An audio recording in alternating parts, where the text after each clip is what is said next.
Hey, this is me, Harris. I've been awake for a little while, but I'm doing a really short video. I'm about to head for International Tabletop Day here in New York City, as in Queens at Final Fortress Games. But what I wanted to touch about before I go is about the importance of sleep. I deal with sleep apnea, so I know the effects of not having any sleep. One of the biggest things about being a better person or just doing this physically is that it's very important to get enough sleep, especially if you're in an urban area, because we time manage everything and we sacrifice a lot of sleep. And one of the things that people do not realize is that you can never really recover sleep. It does really harmful effects to your body. It brings up your cortisol levels and makes you more stressed out, angrier, and stuff like that. Even if you're trying to put it under control, it does take a toll on you. And how the way that you think, you process, you even slow down, even down to the point that people think that you're actually on something when you're actually not. So, one of the things I want to implore to anyone, and this is including myself, is to get full night's sleep. Last night, I'm accustomed, or I can't sleep more than 7.5 hours unless I actually force myself to, which is a really bad thing to do, to force yourself to continue on sleeping, because it actually has the opposite effect of restful sleep. It actually makes you more tired. So if you wake up, let's say, to use the bathroom or something like that, that's perfectly fine. You can go fall right back to sleep and stuff like that. But here are some tips that will help you fall asleep. Before you go to bed, do not look at your phone for at least an hour and a half. Don't look at anything, like turn off anything that is electronic that goes into your eyes, visual cortex. Don't do it, for the fact that it will give you a really hard time sleeping, because your brain is so stimulated to a point, even by the light of whatever you're watching off of the screen, that it'll trick you into being alert biologically, and then you can't actually fall asleep.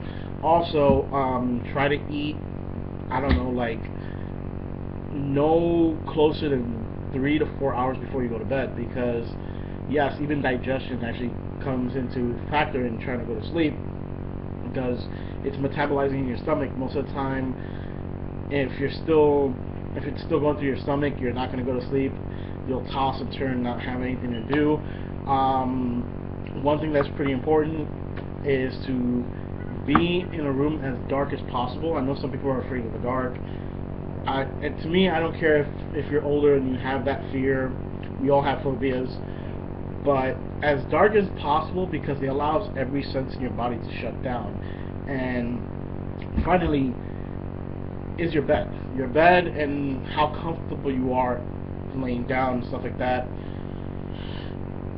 One of the things that I'm taking into effect is that one of the most important things is when you have to spend money is onto yourself, and one of the biggest things is sleep, because what you're sleeping on really dictates on how well you're going to be restfully sleeping. Now, it's not to a point that you just sleep like a corpse and you don't move at all, but to a point that even if you're moving, even as shifting your weight at one point in the night, like, you know, maybe your arm or something will fall asleep, that it's not uncomfortable, and it will like purposely wake you up, because you have to take so much time to settle in.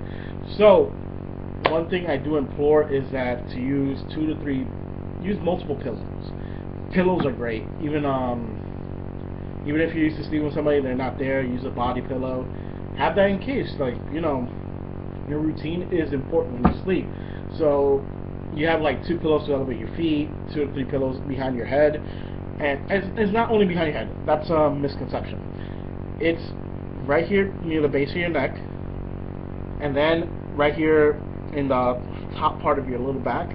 So when you raised up, you're a little bit forward when you sleep up. So you have an incline. Your incline is about this much when you're laying down.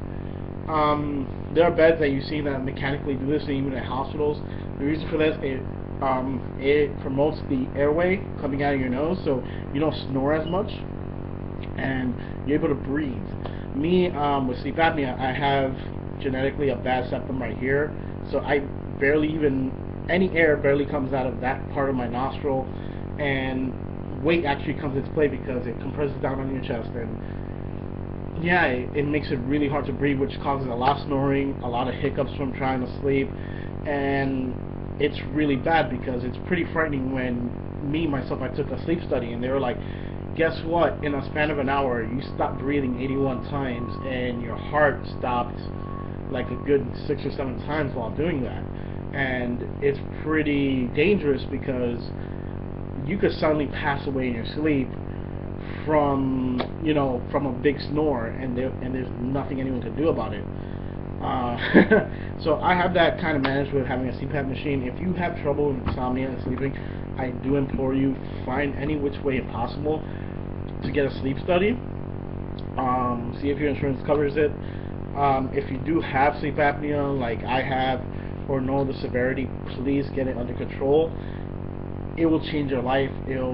A lot of better things are happening. Like me, most of my physical health issues my entire life was because of sleep apnea, and once it got managed, wow, so much better. Like, it's one of the things that even helped out with weight loss or even my frame of mind, and that's mostly what I can actually tell you. So for now, I'm about to get going. Oh, sorry if you're seeing the same shirt. I'm a cartoon character. I have like 6 or 7 different versions of the same shirt.